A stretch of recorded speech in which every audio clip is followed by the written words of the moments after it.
So today I'm going to show you how to use your margin on your M1 Finance account. So we're actually here loaded up on our M1 Finance Invest. That's the tab we're currently toggled onto over here. Now you might actually see the margin already available for you, and we're going to talk a little bit about it and how it works for using it towards your portfolio, as well as using it outside of your actual investments. So first and foremost here, you're going to see there's actually a borrow tab directly on the right-hand side of the app. Now there are some stipulations to be able to have access to the borrow functionality as far as dollar amount and then how much you can actually borrow. And as well as one other thing that we want to talk about, I'm going to go into holdings here.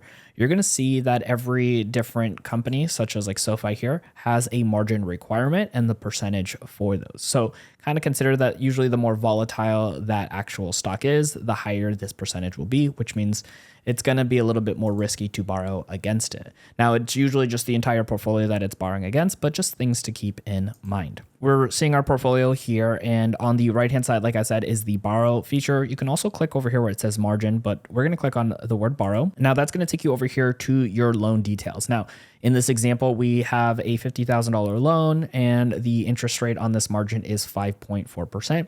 You can see that sometimes they have promotions to get it even lower if you are borrowing a certain amount, which in this case is over $25,000. Now, here next on this section, it's going to tell you your current balance and limits. So you can see the $50,000, how much more we can borrow up to as a total, as well as how much we can use to invest. Now, there are differences, right? So if you are pulling this money out into, let's say, purchasing a car or using that money to invest elsewhere outside of M1 Finance, it's that lower dollar amount. But if you take that money and reinvest it directly into that portfolio, it's a much higher amount. You can click on why to understand that a little bit deeper. But one thing I do want to stress and have as a caveat is be very cautious when you are reinvesting all that back into a portfolio, as there are different levels of risk that come in. Now, speaking of risk, they do have what they call a margin health. So this lets you know where you stand, and the more on the left-hand side of this half circle it goes, the riskier your portfolio becomes at having to sell off to pay back the actual margin. So you can see here, this says that our investment would have to drop 80%, tells you the total dollar amount, to face a margin call. Now, again, you can click here to view your holdings, which will kind of take you back to your main investment to see, as well as learning a little bit more about margin calls, which I would recommend if you've never understood what that meant as far as borrowing money either for more investments or for other types of investments or use cases with your funds. Now, right over here, you can see the September interest accrued for the last month, and then what it's projected for the actual month at the end, and then when that will be applied. Now, the way it works with M1 Finance is if you have money sitting in your invest portfolio in the cash balance, it will use that money first. And if not, if there's not enough in there to cover it, it'll just add to your balance, which then technically is like a compounding effect, right? So you're going to pay more interest the next time around because there's money sitting in there. So to let you know when it's going to pay out, usually it's at the beginning of a month with just a couple days in. And then, of course, you can pay that loan. So if you borrow, for that example, the $50,000, as of this recording with the interest rate, it's at $225 a month.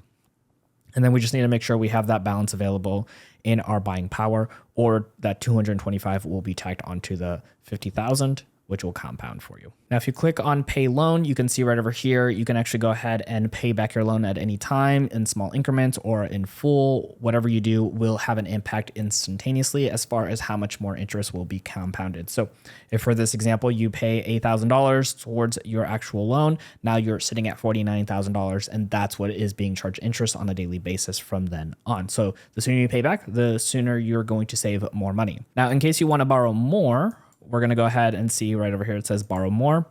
And if you want to go ahead and say you want to borrow another $15,000 for this example, it's going to ask you which account you want to move that to. So we just put it in for an example here, just so you can see the details. Down here at the bottom, it's going to give you an example, one, what the margin rate is going to be for you. Now, keep in mind, this is a variable rate. So as interest rates increase or decrease, this most likely will kind of follow suit. So there is a chance that your rates can start going up if interest rates in the US Fed is going to move up as well. So you got to be very cautious with how much you're borrowing, because that can have an effect on your interest that is being charged. You could see just an additional $15,000 will add an extra $67.50 to our monthly cost as well.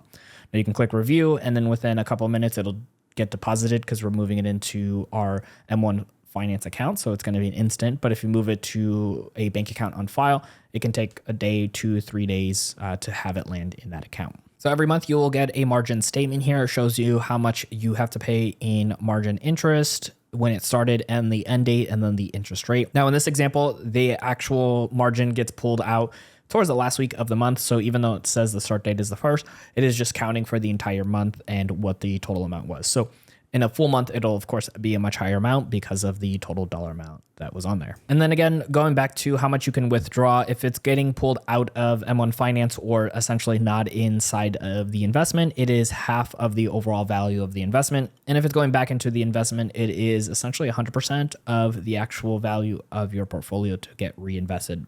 And again, just double check on ways to understand your margins and learning about margin calls so that way you can be protected. The margin health gives you a really good indicator of where you stand. Usually a great idea to be a little bit more cautious with how much you're pulling out compared to how much is available for you, just as a way to kind of manage things and be ready for any kind of drops in the market that can have a big effect on your margin health. Now, there's more things to learn when it comes to using M1 Finance for your investing, and we got you covered here. Check out our next video on screen to keep on learning.